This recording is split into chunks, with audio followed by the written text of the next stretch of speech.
My God. The Bible, when it speaks of time, it says that we take no thought for tomorrow takes care of itself. That we need to deal in today and today alone.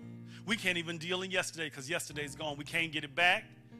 But oftentimes we're so cluttered and there's just so much going on that we fail to understand that we can compartmentalize and get the stuff that really needs to be done. There's some stuff that we're trying to get in that really it's not even time for it yet. And so oftentimes that which demands the most time gets the least time, and so therefore it doesn't happen the way it should. Anybody ever been there? That you spent so much time on that employee that you got to coddle and you got to pat them and tell them that they're doing well. And that member who, Aisha, if you look at them wrong, their feelings are going to get hurt in the process. Oh, if you have to say something like, we don't do it that way, or that's not the way it's done. And all of a sudden, and we got to coddle these people. And before you know it, it's time to execute what we've been called to do. But at the same time, we can't do it with the quality that we would. When a pastor has to sit back and talk to members about their hurt feelings instead of taking care of members who are truly hurting. Oftentimes, by the time he gets to the person who really needs his care, he could care less. One of the things that I loved while I was away was that there are pastors that are assigned to do those things. And I stood back, and granted, we don't have nobody that calls me with problems at this juncture, but they won't be able to call me. Because I'm believing that God is going to put pastors in place. They're going to be pastoral counseling folk. Because I'm going to be honest with you, I don't have the patience anymore. There have been times that I have spent 6 hours counseling somebody, and think that I got them back together, especially in couples counseling, and 15 minutes away from the counseling session, they fussing and fighting and wanting to put them out on the side of the road. You've wasted 6 hours of my valuable, somebody say valuable time. So much so that they've drained you. They become spiritual leeches, Gene, that in the process, you don't want to pray when you get home because you're so tired. You have been mentally exhausted. You've been drained. How many of you understand it's time to clear that clutter? There's some people that you're in relationships with, and all they want to do is talk about what they want, but they don't care what you need. And you keep trying to be the best partner, the best husband, wife, spouse, or even boo that you know how to be. And they keep occupying the time.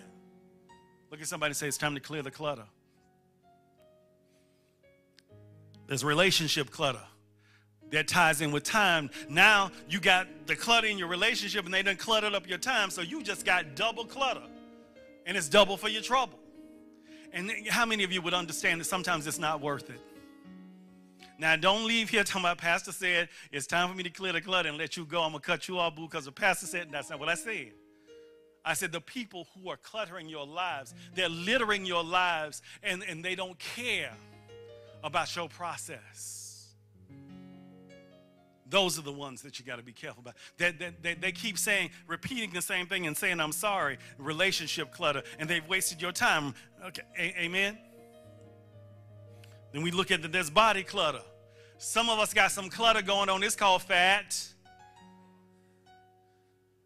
And our bodies are cluttered because sometimes the physical clutter and the time clutter and the relationship clutter has cluttered so much that we become so exhausted just looking at the clutter that we refuse to exercise. We refuse to lift our hand. We just then begin to seek solace and we find a corner. I was watching a clean sweep with Niecy Nash the other day, and there was a man who, when he finishes eating, he says, I can't even get to the sink no more, so he just puts the plate and leaves it there. How many of us have gotten like that? We can't get where we need to go, so we just leave it where we found it. Then there's mind clutter, the things that you believe. There's some stuff you got to let go of. Amen. So look at somebody and say, it's time to purge. It's time to purge. And then there's spiritual clutter. There's the stuff that people have put in your life that they called spirituality, and it was nothing but religiosity. That it was nothing but tradition. That it was speculative belief. And they kept telling you what they thought the word said. How many of you know you got to work the word? then you got to try the thing by the thing. Amen. So we got to try the Spirit by the Spirit. And if your spirit is being vexed and there's no victory, it's a sure sign that you got some spiritual clutter in your life. Amen. Tell them it's time to make a clean sweep. And sometimes the clean sweep means that I got to make a clean break. I got to say, boo, I can't do this with you no more. When folk are not willing to grow, in a lot of instances, that's time to go.